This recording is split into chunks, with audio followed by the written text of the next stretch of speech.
Okay, excellent. Good evening, everyone, and lovely to see you all online and face to face. We are starting Nechemia Chapter 2. So, to remind ourselves of context, I printed the source sheet. Actually, I just posted the link to the source sheet in the chat, and I'll put it on the recording link also. Um, I reprinted on the source sheet the first and last pasuk of Chapter 1. And chapter 1 basically told us that there was someone called Nechemia ben Chakalia, who we don't know a lot about. We don't know what his yichus is. We don't know his family background. Chazal identify him with figures we've met elsewhere, but at least the way he's presented here, we don't know who he is. And in Kislev of the 20th year of what? Doesn't tell us. In chapter 2, it tells us it's the 20th year of Artaxerxes, who Rashi identifies with Darius. So in Kislev of the 20th year, Nechemia is horrified by bad reports from Yerushalayim. The walls are still ruined. The burn marks are still there from the time of the Churban Bayis Rishon, of the destruction of the first temple. The colony is impoverished, and Nechemia is horrified. He davens and he fasts to Hashem. And in Pasuk 11, this is the last pasuk of the first chapter, he concludes his tefillah to Hashem, and he says, "Grant me favor or mercy in the eyes of this man," meaning the king. And why? Because I'm going to make a request of the king, as we see in chapter 2. And then finally, Nechemia concludes with his own words. He's finishing the tefillah. He says, "Va'ani hayisi mashkel melech." I was the cupbearer of the king. In other words, I was in a position of access to the king, and therefore I'm going to be able to ask him for his help. This is where chapter 1 finishes. Nechemia is appalled at the bad news from Yerushalayim, and he's going to do something about it. We also gave a little bit of an introduction as to who and what Nechemia was. Basically, we saw from Chazal that he's an outstanding spiritual leader, but primarily he is I can't say primarily, but he's also a political leader, and that's what we're going to see in Sefer Nechemia. In some ways, he is almost an equal to Ezra. We saw this language of Torah Ugedulah b'makom aches, that Ezra would have qualified as being of that rare status of being the Gadol Hadar and also the most powerful Manhig Hadar, leader of the generation, were it not for Nechemia, because Nechemia, on some level, equals him. Broadly speaking, we said last week, and we'll see this again, that Nechemia and Ezra are both political leaders and Torah leaders, but Ezra is more of a Torah leader and Nechemia is more of a political leader. I think that's a safe way of summarizing it. But Nechemia is an outstanding figure. We saw also Chazal had some criticism of him. It's possible he lacked a little in modesty. We saw Ezra is described as a tremendous onov.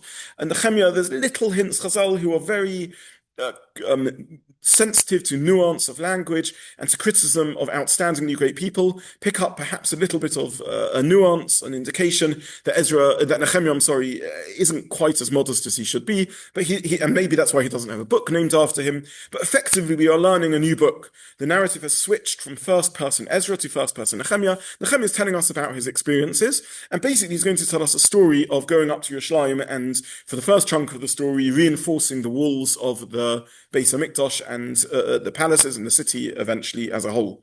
So this is what we're learning.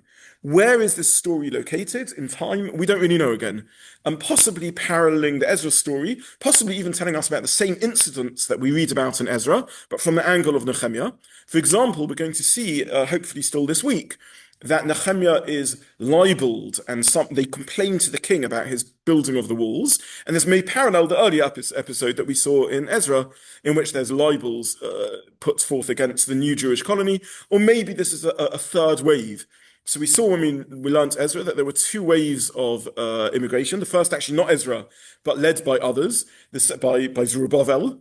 The second wave led by Ezra. And if this is a sequence following those stories, then this is the third wave led by Nechemia, or this is a parallel version of the second wave. Either way, we will see in chapter 8 of Nechemia, which we're not yet up to, that Ezra and Nechemia definitely lap each other because they work together as a team and in co-leadership sometimes. So whether we're learning stories that are completely the same time, or a third wave of immigration that overlaps with Ezra's leadership, we're not entirely clear. Either way, Nechemia is in a position of influence to speak to the king, and chapter 2 opens with him speaking to the king. By way of introduction, I should mention that, as we know, cupbearers in the ancient world are not just servants. They have influence, they have access to the king. That's always a powerful position, a servant with access. But it seems this is a sort of dignified office. It's a bit like nowadays. I'm not, an honor might be given. Someone might be given the Order of the Bath. Now, presumably being a bathing attendant of the king, you may not think is a dignified role, but once it becomes sort of a noble task and so on, then it becomes an officer of the state. So the butler to the king is the cupbearer to the king is a type of officer of state. We know that from the Yosef story, of course, and we'll see that again here. So he is he's in a position of influence. And he's the cupbearer of the king. And now we turn to chapter 2 of Nechemia. Chapter 2 is a complicated chapter, and I've broken it up into 3 parts. Part 1 is Nechemia being confronted by the king, and the king basically saying to him, "What do you want?" The second chapter is Nechemia requesting of the king, "I want to go to Yerushalayim." The second part of the chapter, "I want to go to Yerushalayim and help my brethren." And this is page 2. And then at the bottom of page 3, we have the third part of the chapter, a very lengthy section in which Nechemia arrives in Yerushalayim and starts on his political project. All I've pasted here on page 1 is the first 3 pasukim of Nechemia, in which basically Nechemia serves the king his wine. The king says to Nechemia, "You're not looking good. What's going on?" And Nechemia answers the king, "Well, of course I'm miserable. My ancestral homeland is in ruins. I need to do something about that." And section 2, the king will say, "Great, tell me what you want to do." Now, we're also going to see parallels, either deliberate or not deliberate, to Sefer Esther, either to Megillas Esther, either deliberate because the Novi is consciously paralleling the story there, or not deliberate in the sense that it's paralleling because it's a similar culture and a similar scene. This is basically a palace scene in Shushan, in the capital of the king. We saw already last week the language of the Bira, the capital of the king. He's there in the capital. Okay. Pasuk 1 of chapter 2 on the source sheet. Again, I put the links of the source sheet in the chat function. Please just click on it. Chapter 2. Vayihi b'chodesh Nisan, and it was in Chodesh Nisan. We saw that Nechemia uses the Persian names of the months, unlike Esther, which used both the Hebrew and Persian names of the month. Chodesh Shtomos hu Chodesh Adar. So we'd call it the 12th month. They call it Adar. Here he just uses the Hebrew, the Persian names. Vayihi b'chodesh Nisan, and it was in Nisan, Shnas Esrim la'achatashta hamelech, the 20th year of Achatashta, Yayin lefonov, there was wine in front of him, in front of the king. V'eses hayayin, I lifted the wine, va'etzno lemelech, and there I gave it to the king, v'loi hayisi ra lefonov, and I wasn't sad in his presence. Vayomer li hamelech, and the king said to me, Madua panech haroim, why is your face bad? Why is your countenance sad? You're not ill. There must be a sorrow of the heart. And I was very afraid. And pasuk 3, which we'll look at soon, I said to the king, let the king live forever. Why shouldn't I look bad?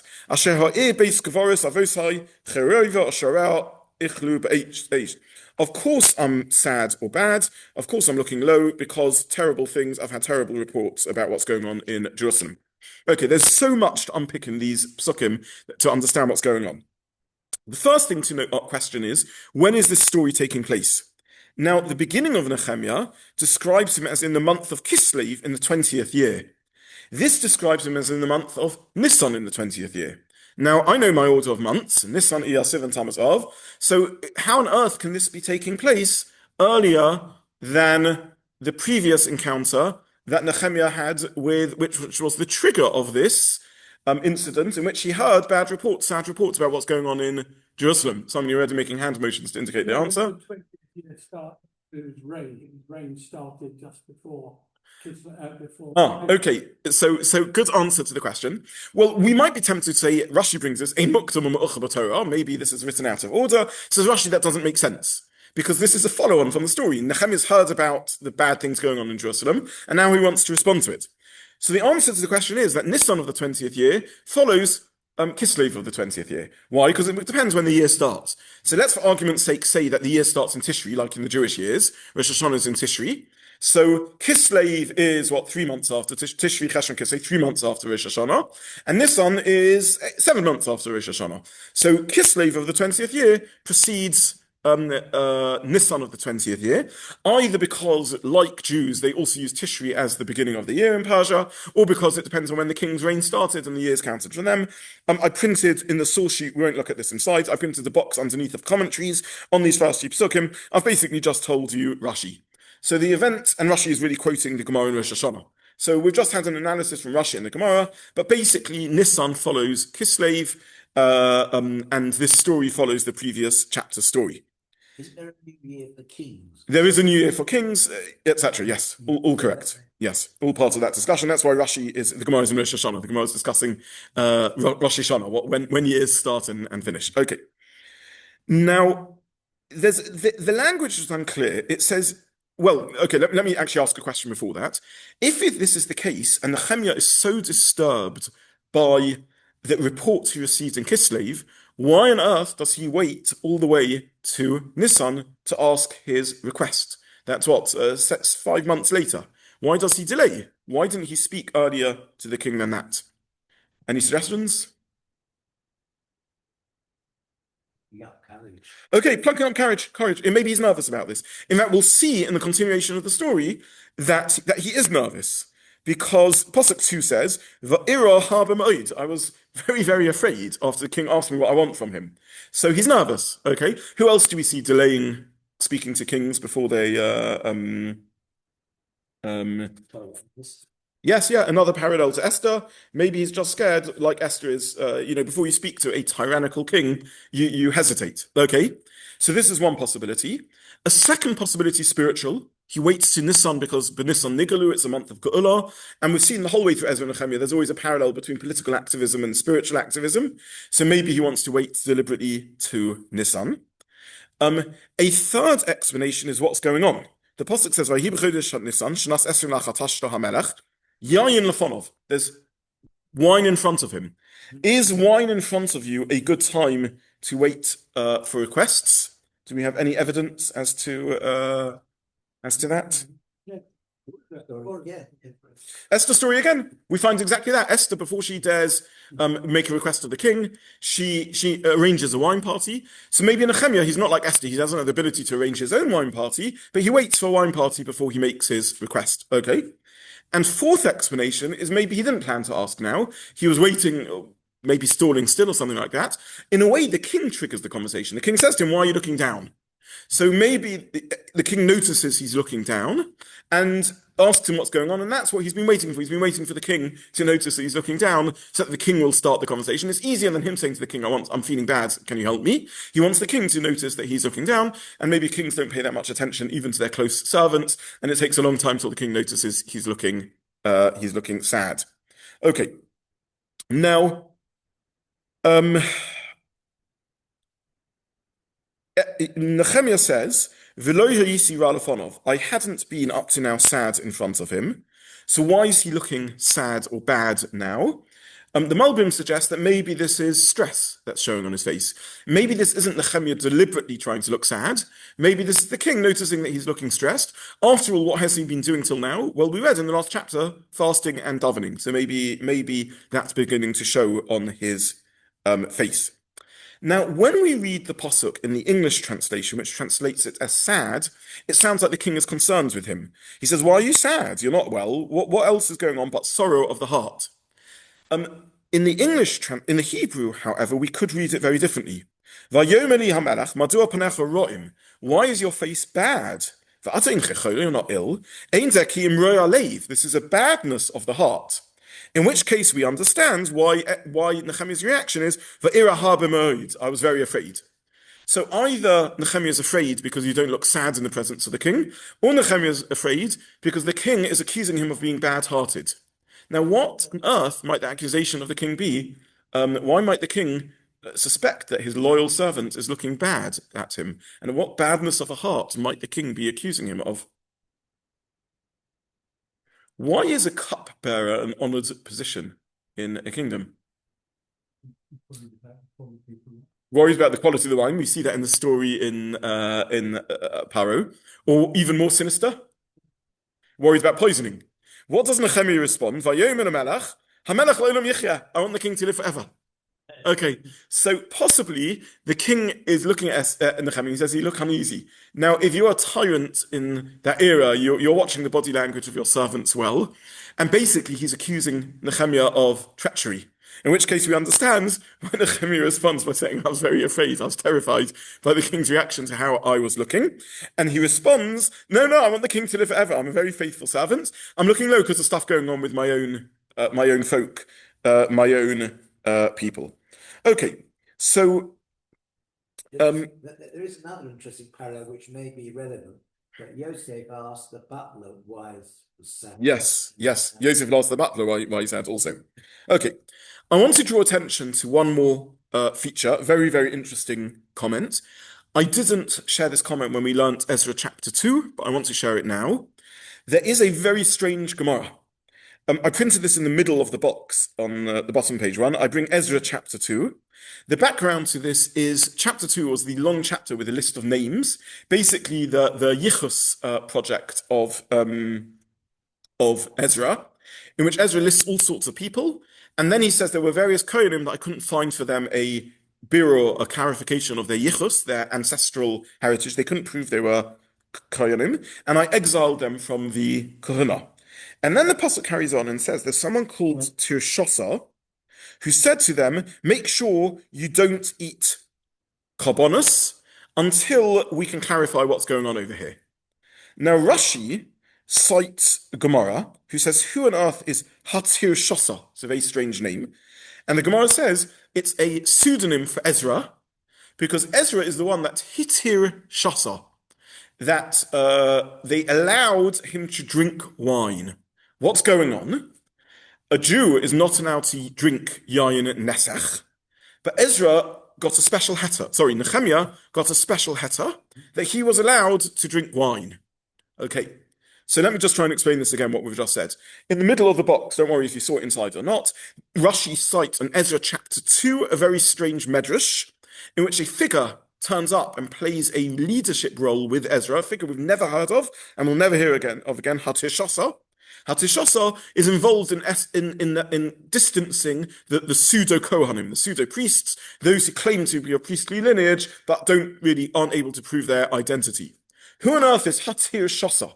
So Rashi quotes a Gemara that says Hatishosa quite literally means Hatir Shata. They allowed drinking.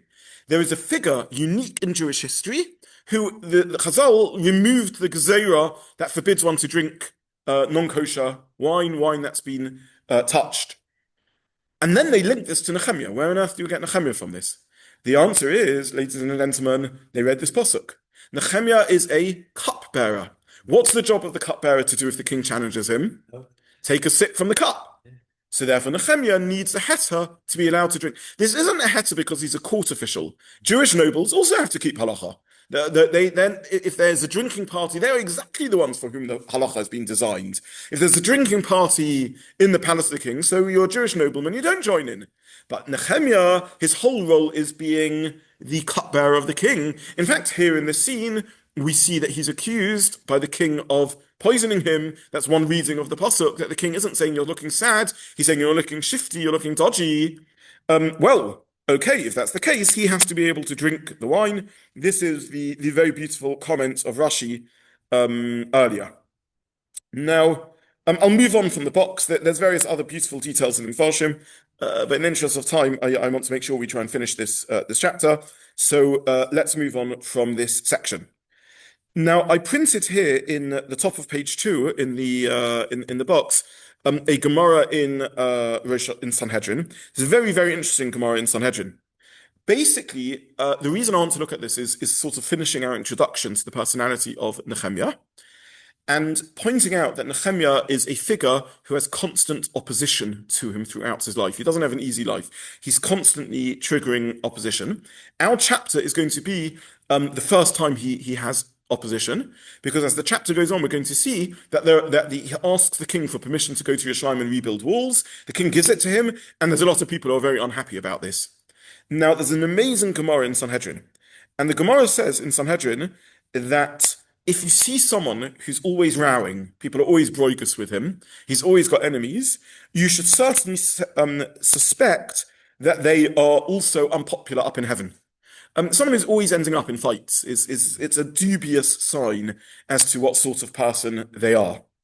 Now, the Gemara discusses how general this rule is, and the Gemara says Nechemia ben Chakalia is evidence that you can't take this as an absolute ironclad rule.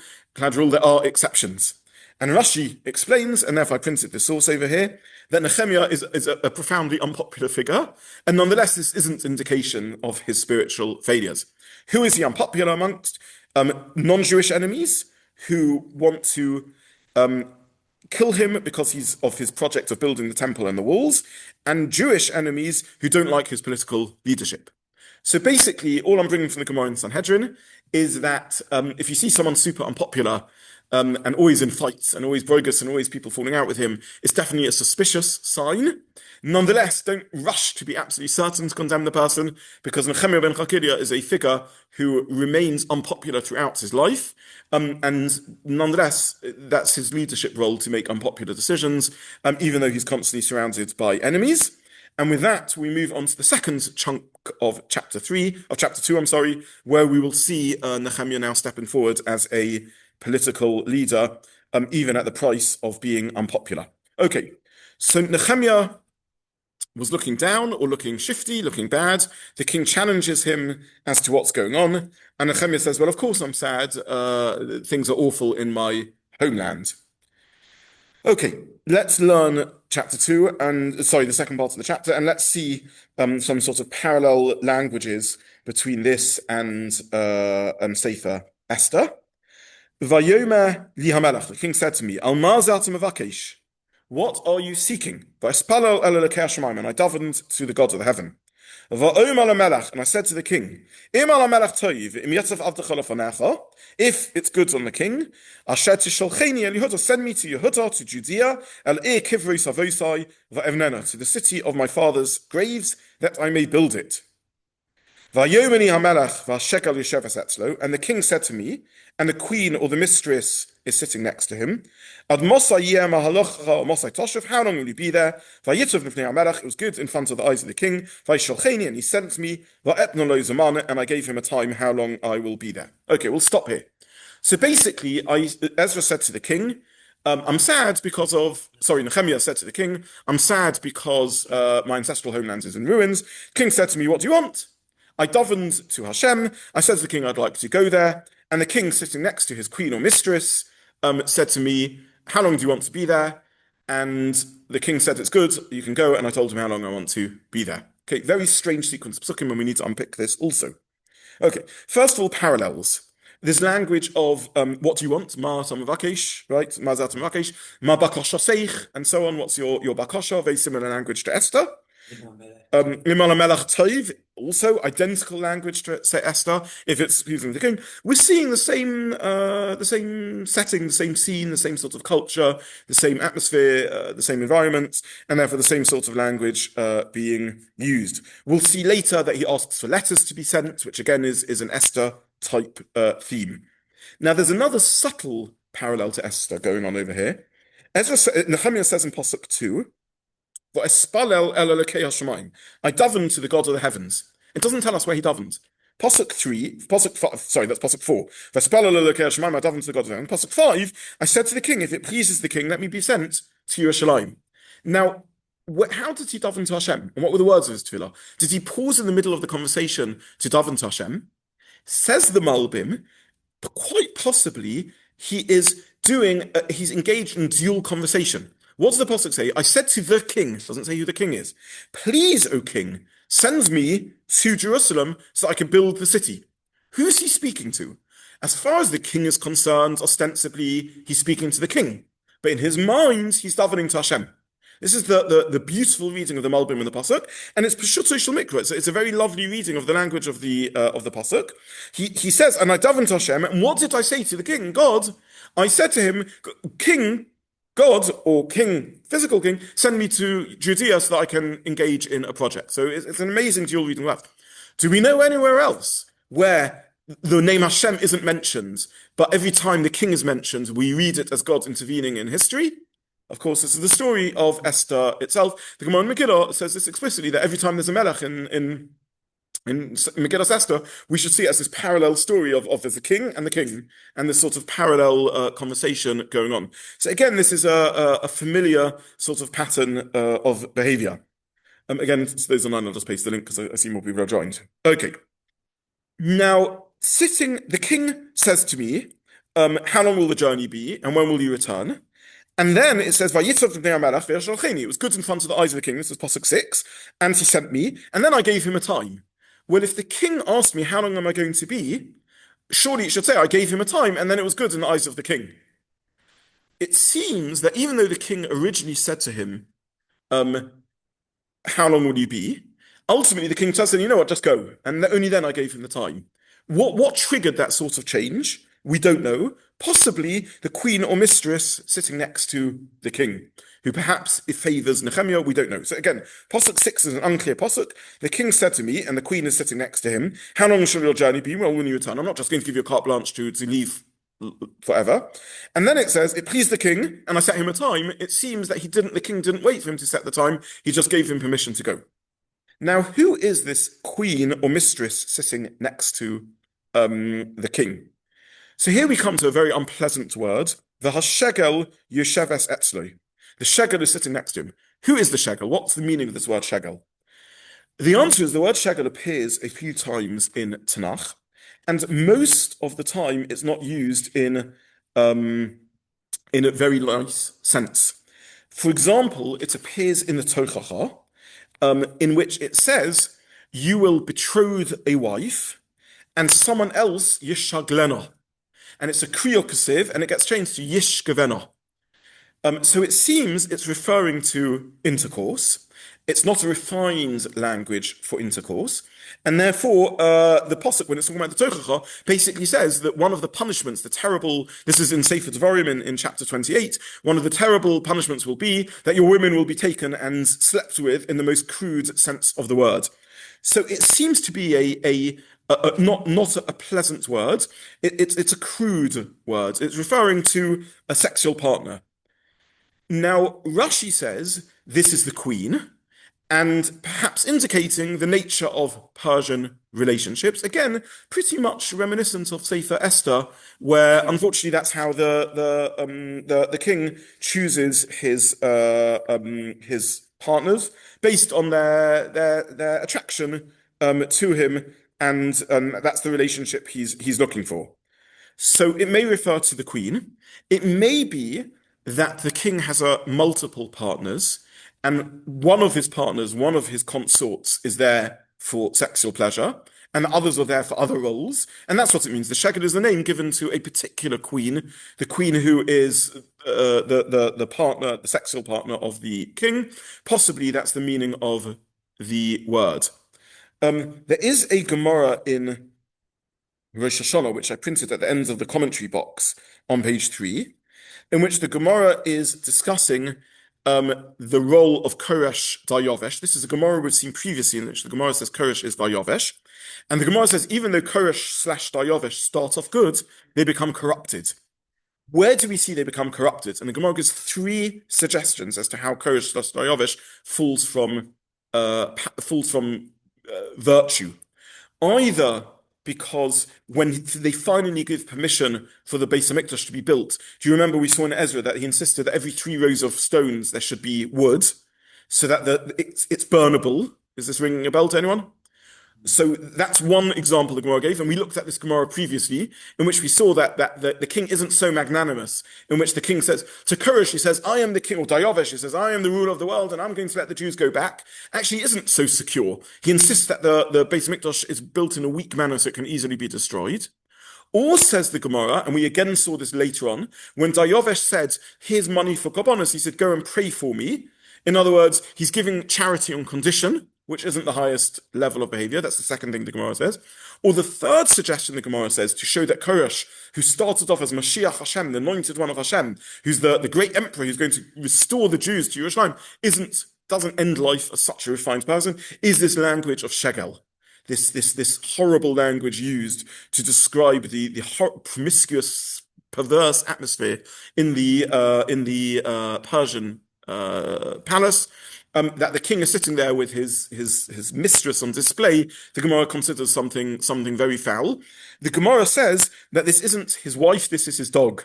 Now, either the Gemara is suggesting bestiality, or it's telling us, probably more likely it's a metaphor, it's telling us something about the Gemara's view as to how, what the language of this pasuk is indicating about the nature of the king's relationships. Okay, so we're not talking about any great marriage over here. So the king is sitting there with his mistress, Queen Shegel, horrible word, next to him. And either way, he gives a positive response to Nechemia. Why is she mentioned at this particular point in time in this pasuk over here? So here we come to a very sad possibility put forward by the Malbim, that if the king over here is Dayovesh, we may be talking about Esther Hamalka.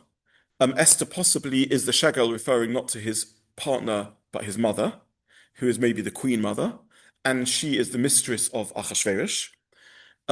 If we saw earlier that Dayovesh is possibly halachically Jewish, possibly the son of Achashverosh, possibly the son of Esther, if these theories are correct, then possibly that's what the pasuk is telling us at this point, and maybe Esther at this point intervenes and says to Dayovesh, just let Nechemia go. Don't worry about how long he'll be. This is an important mission. Okay. So we have this unusual word, Shegel. It's possible she allies herself with Nechemia because of shifting Persian court politics, and possibly it's not referring to Dayovesh's mistress at all, but it's referring to the queen mother, as it were, who's Dayovesh's mother, in which case this is a very sad term used for Esther. But let's make no bones about it. This is Esther's role, unfortunately, in Megillas Esther. It's something we often forget when we read the Megillah, because we all go off and celebrate that we've been saved, and we forget that poor Esther is stuck in the palace of this monster who chooses his wife through a beauty parade, a beauty pageant, and she's still left there. I think many years ago, pre-Purim, I gave a share on this aspect of the Megillah, the tragedy behind the Megillah, and why we still celebrate despite that, and what's really going on. But either way, this is the sad possibility that the Malbim puts forward, and which I printed in the box. Yes.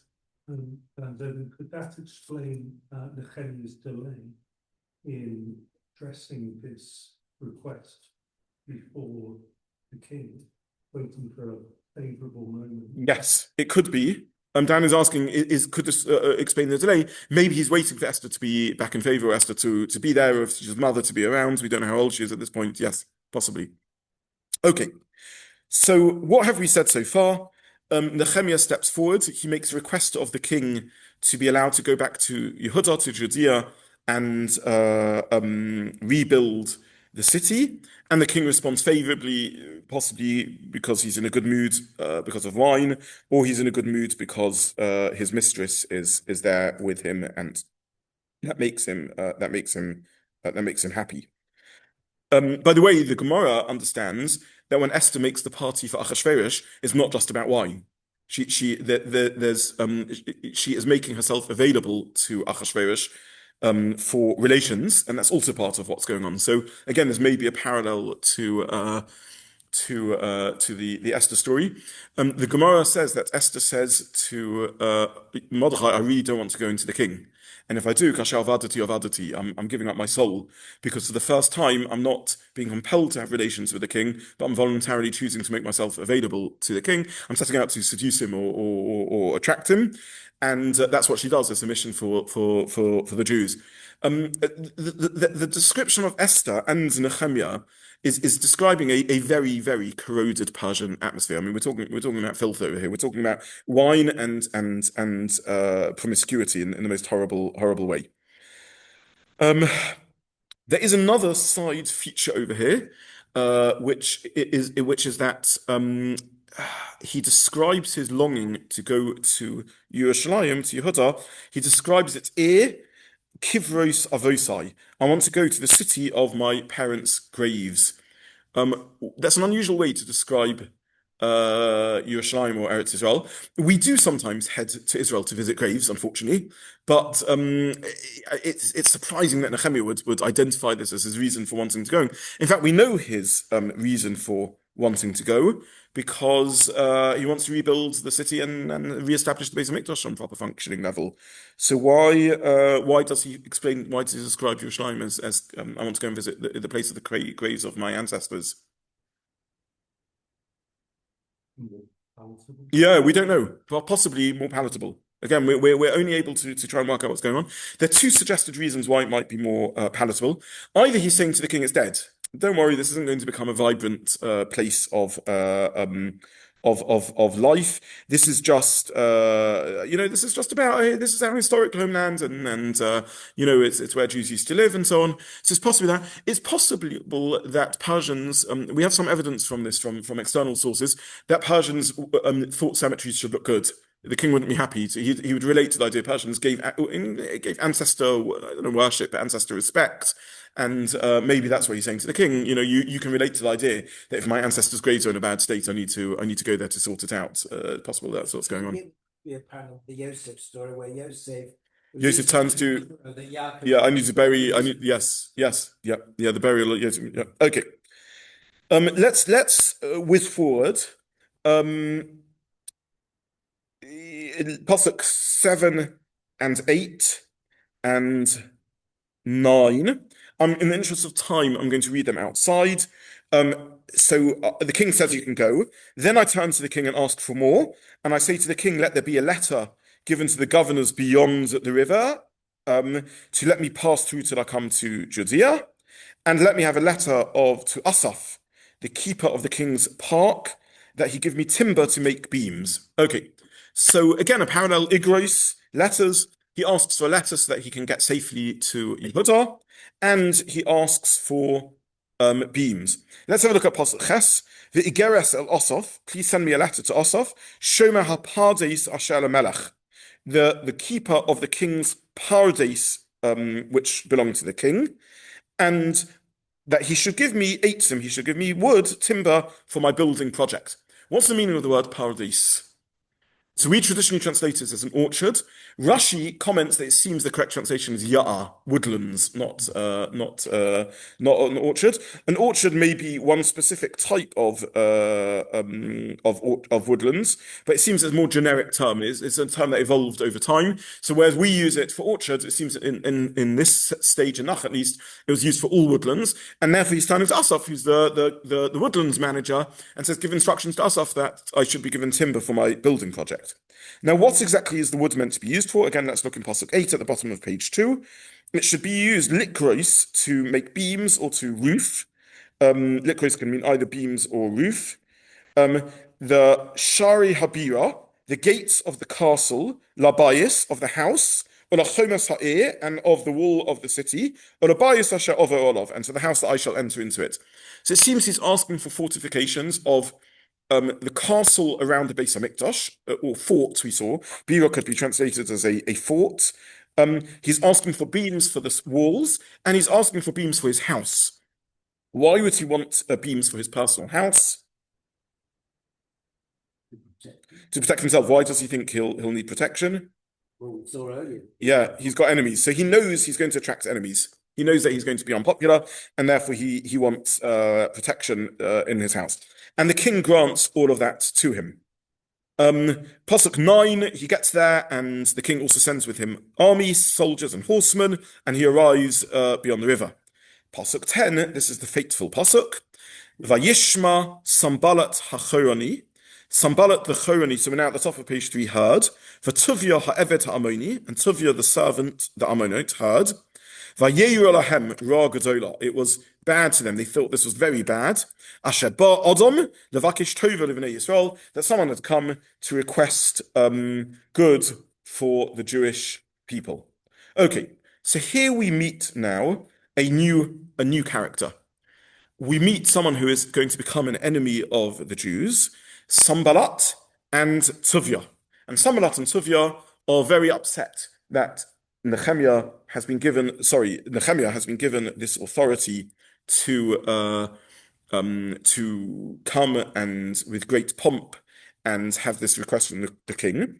At the end of chapter 2, which hopefully we'll get to, we will see Sanballat and Tobiah mocking and arguing with Nechemia's building project. And unfortunately, they are going to rear their ugly heads again and again. But basically, they are opponents of the building project. Now, what do we know about Sanballat and Tobiah? The answer is not a lot. They're described as Choroni, the Choronite. It is possible that they are identical to the Shomronim who we encountered earlier, who led opposition to Zerubbabel's attempt to rebuild the walls, and in fact managed to get a pause in the building project for many years till Ezra came back again.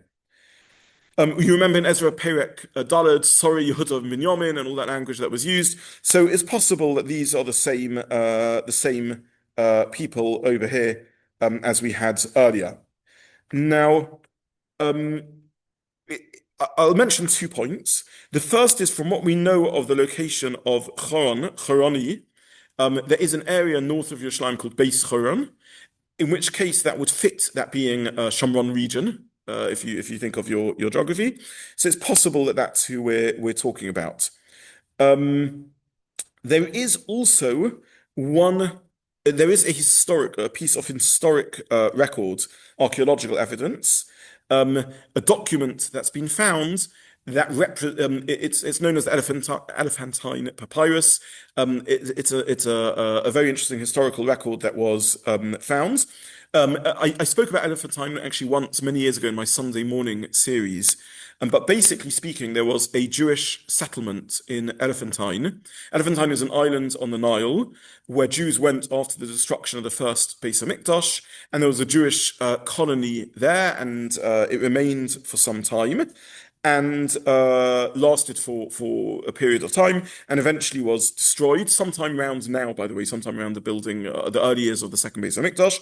And there is a mention of a mention of this figure there, a mention of Sanballat there, and there he's described as the leader of the Shomron. So that would seem to fit in with this evidence. I should mention now in this particular shir, I've been leaning quite heavily on a sefer called Das Mikra. We have it here in the library. There's a sefer called Das Mikra. It's published by Moshe Rav Kook, and it is a work that links traditional scholarship with secular scholarship, and this chapter is quite difficult. If we have time, you'll see further difficulties in this chapter. And I looked there to try and help me understand the geography that's being described and the history that's being described. And I saw there this reference to this papyrus and Elephantine, and the fact that if Sanballat is the leader of Shomron, we have then the same figure that's mentioned, Sanballat mentioned in the papyrus, is Sanballat, who is the Shomron leader. Okay, now. What else can we say about? Well, let's for now. Let me mention maybe one more point about Sanballat. He is a dangerous opponent of Nechemia because if he is I'll say the facts and then the interpretation. Near the end of Nechemia in chapter 13, we are going to find out that Sanballat has married a Jewish woman. He's one of the intermarried events taking place. He hasn't married any Jewish woman. He has married into aristocracy. He has married the daughter of, the other way around. A distinguished Jewish nobleman has married the daughter of Sanballat. We saw it's men that marry non-Jewish women, not the other way around. Who is this important Jewish nobleman? Eliashiv Kohen Gadol. So we'll meet later this figure, but basically speaking, Sanballat has Jewish connections. We saw earlier in Nechemia that there are Jews who are intermarried, and Sanballat, who is some sort of non-Jewish leader, is related by marriage to the Jewish aristocracy. How could it be that a Jewish leader married Sanballat's daughter? Either part of the intermarriage wave, or because there is confusion as to their Jewish identity. Don't forget, they have been settled, if we're talking about the Kusim or the Shomronim, they have been settled in Samaria during the exile and have deemed themselves to have become Jews in some state or form. Remember again the scene in Ezra chapter 4, in which they approach Zerubbabel and they ask, can we join in the building project? And they are sent away because they are not genuine Jews and they're not genuine worshippers of Hashem. There's going to be a similar scene at the end of this chapter in which Nechemia, has to sort of spell out, this isn't your land, sorry, this is our land, this isn't for you. So these are people who think Eretz Yisrael is theirs and think that they have a quasi-Jewish identity. And it could be, again, the Jews fall for that, and there are Jewish leaders at least who think, let's bring the Shamanim in and let's engage with them. We saw that there may even been a project of, let's soften the laws of conversion and Giyur. This is a way of upping the Jewish population. Okay, so what do we know about Sanballat? Not a lot. He becomes a terrible enemy of the Jews. We will see in Nechemia 13 that he even marries, his daughter, marries a Jewish leader. And if we are speculating correctly, we have some indication that he may be a Shomron, he may be from Shomron, and that's maybe who he is, in which case we understand his opposition. Okay, he has a partner in crime who is equally problematic, and again appears later in the story, Tovia Eved Armoni. Now, who is Tovia? So we have two things about him. He's described as an Eved, a servant, and his name is Tovia.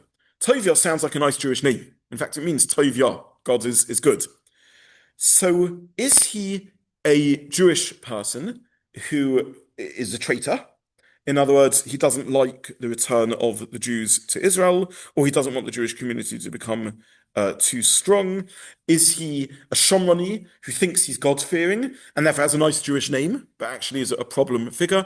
Again, we don't really know, but his name does seem to indicate that he's got some Jewish link. He's not a completely secular opponent. In Nechemia Chapter 6, we will again see, we'll meet Tovia, and we will see that he's very well connected. In chapter 6, we'll see that there's conversations and letters going back and forth between him and, again, noble leaders. So all I will say is that, again, Tovia seems to be connected both family-wise and influence-wise with the Jewish leadership. What does it mean, Eved Amoni? Is he a slave or servant? It doesn't appear so. He seems to be a senior official. It probably is a court title. He's the servant of the king or some high-level, high-ranking servant rather than a low official. Otherwise, he wouldn't seemingly have this role to play. Okay, is this the same story as Ezra Dalad, where chapter 4, where there's complaints made against the project, letters sent to Daryovesh, and things are slowed down? We don't know. Is this a parallel event, another description of it or not? We don't know. But basically, they set out to stop the building project, and this is either another attempt, an unsuccessful attempt this time, or reflecting the same attempt. I saw somewhere, I can't remember where now, that there is a figure mentioned in chapter 4 of one of the characters who tried to stop the building called Tav El. Now, Tav El is Tov El. Here we've got Tuvia. Is this the same person and a different name given to the same person? Again, we don't really know what to make of all of this. Okay, so Sanballat and Tuvia try and stop the project, and they're there lurking in the background. Okay, I would really like to try and finish chapter 2 today. So let's move on, and we now turn to the third section of the chapter, which is at the bottom of page 3 and the top of page 4. I'm going to summarize it outside, and then we'll look at a couple of features inside. Nechemia comes, well, let's read the first pasuk. V'over Yerushalayim, I arrive in Yerushalayim, ve'hi sham yomim shloisha, and I was there for 3 days. Does 3 days ring any bells to anyone? This isn't the Purim story. We saw that when Ezra arrives, he delays 3 days. We see that when Ezra does his attempt at national teshuvah, he takes them out of the city and they camp for 3 days. We saw a Gemara which I can't remember if I printed over here. No, I didn't reprint the Gemara. We saw a Gemara in Eruvin at the time, in which the Gemara says any traveler can't daven for 3 days after they arrive because you're too distracted to daven properly. Where do we learn that from? This says the Gemara in Eruvin. We learn that from Ezra Chapter 8, in which Ezra arrives and he delays 3 days before he starts leading the Teshuvah journey and so on and so forth. So it could be the wait of 3 days is he simply needs time to settle in. Why does he need time to settle in? Because he's entering into a very complicated political situation where he has to move with care if he is to succeed in his mission. Okay, Pasuk 12, all the way through to Pasuk 16, basically tells us that he goes in on an espionage mission at night, undercover, to inspect the city. And after seeing the terrible state of the city, he turns to the leaders and he says, you see how everything is in disrepair, and we have to build the walls. And they are enthused, and in Pasuk 18 they say, let's build the walls. And Pasuk 19-20, Sanballat and Tovia turn around and say, well, who gives you the right to do this? Are you rebelling against the king? And Nechemia answers them and says, we're going to be successful. I have a mandate from the king and from God to do this. So that's really a summary of the rest of the chapter. Nechemia goes on an undercover inspection tour. He sees that the report he's received is right. The city is in disrepair. And he says to people, that's it, let's go and build. And Sanballat and Tovia object to his building project. Now let's just spend a little bit of time having a look at these pasukim. All I will say before I move further is that the pasukim describe his tour round the city. They give a number of locations of sites that he visits. I am not going to go through these sites in geographical terms to map the path he takes. The Malbim does that, and Das Mikra, which I mentioned earlier, helps sort of map it onto our thinking of modern locations, and we do have an attempt at understanding the route that Nechemia takes. I'm not going to go through that. Those who are interested, have a look at the Malbim and have a look at other Mefarshim who map out the routes you take. All I will say is, Baruch Hashem, it's an amazing thing in Jewish history. We know many of these gates, these names. I mean, you'll recognize some of the terms that are used. For example, Pasuk Yud Gimel, the Eitzah b'Shah Hagai Laila. I went out to Shah Hagai at night, and Shah Hagai means literally the Valley Gate, and then it's mentioned the Al Shah Ashbois. I went to Dung Gate. So these are sites that visitors to Yerushalayim still recognize. Okay, let's have a quick read of Pasuk 12 and 13. The Okum Laila, I rose up in the night. Aniva Nashim Ma'at Imi, only a few people with me. V'lo gadati l'Adam. And I didn't tell anyone what my plan was. I didn't take animals with me, only my animal. So Nechemia, he's the leader, he's riding an animal, everyone else is on foot. I went out to the Valley Gate at night. I went to the Lizard's Well, or Lizard's Spring, it probably should be more accurately translated as. And I went to the Dung Gate of El Shah Ashbos. Now we come to an interesting word. Ve'ahi soiver b'chomus Yerushalayim. And I was sover in the walls of Yerushalayim, ashahem perutzim, that were broken down, and the gates were consumed with fire. And then it carries on, ve'evel shaha'ayin, I went to the fountain gate, ve'el brechas hamelech, the king's pool, to this day we have sites named that, ve'in makom levehem elava tachto, etc. Okay, so he's basically doing a survey of the walls. Now there's a very interesting word here. What did he do in the rules? Sover b'chomis Yerushalayim. I was sover the gates of Yerushalayim. So what's the translation of the word sover? There's basically two explanations put forward by the Mefarshim. Explanation number one put forward by Rashi is that it means shover, broke. I broke the walls, which is a very interesting thing to do, to break walls. So I went around the city breaking walls. Explanation number two, which the Ibn Ezra puts forward, which fits better the way it's punctuated as we have it, that it would mean sover. What's the Hebrew word that we know? Svara. Svara means to reason. Va'ani sover means I reasoned, or I inspected, or I analyzed. Now, in modern Hebrew, svara is spelt with a samach, but in classical Hebrew, svara here is spelt with a sin. That's quite a common pattern. And according to the Ibn Ezra, it's from the word svara, I inspected or I analyzed the walls of the city. Okay, so according to Ibn Ezra, we understand what he did. The ani sova es Yerushalayim means I inspected, I did a tour of inspection or analysis. According to Rashi, that it means I broke the walls. It's very strange. So Rashi says an amazing explanation. Rashi says that when people are hiding behind ruined walls, they're deluding themselves into thinking they're safe. Nechemia went around, smashed the walls, which wasn't hard to do because they were weak, and thus, effectively demonstrated to them that you're living in a pile of rubble. So you're living in ruins, you've got used to it, you haven't noticed what a mess you're living in, you haven't noticed how weak it is. So he smashed the walls and basically he presented them with a fait accompli, and the next morning they woke up and the walls are down and they have no choice but to rebuild them. That's Rashi's explanation of what goes on. The Malbim very beautifully combines Rashi and Ibn Ezra's explanation, and he says we can translate it both as breaking and analyzing. He says, what does a surveyor do? They break off a very small piece of stone to see how strong it is. So he says, Nechemia went round, breaking the wall, in others, chipping away a little bit away of it to see how strong it is, and that's his surveying project to see whether this is a good wall or not. And he says, I've combined Rashi's explanation and Ibn Ezra's explanation.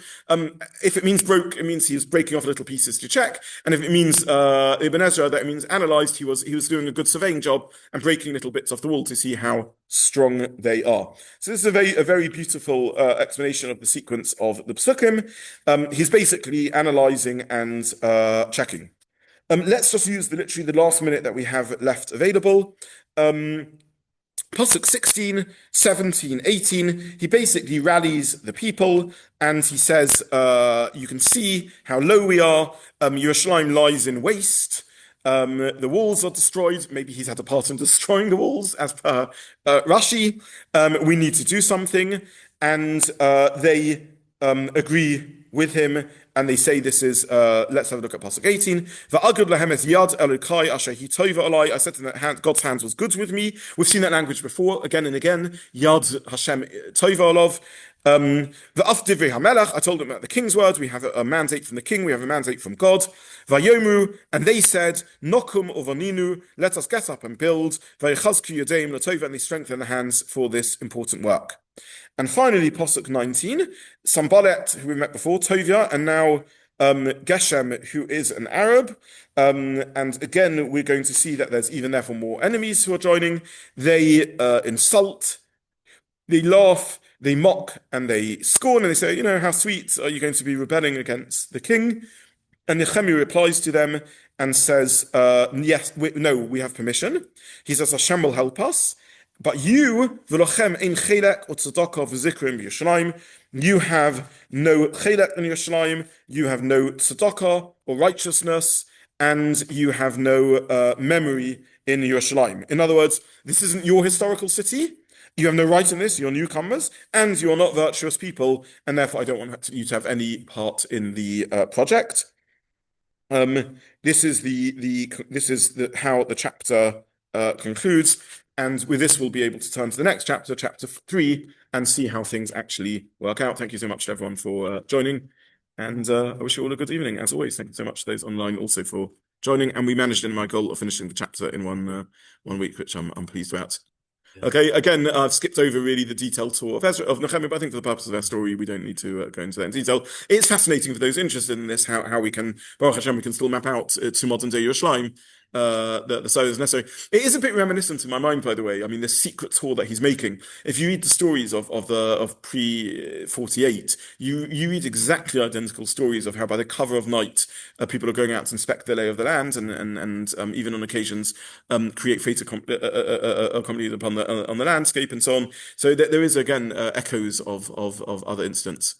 But with that, we will.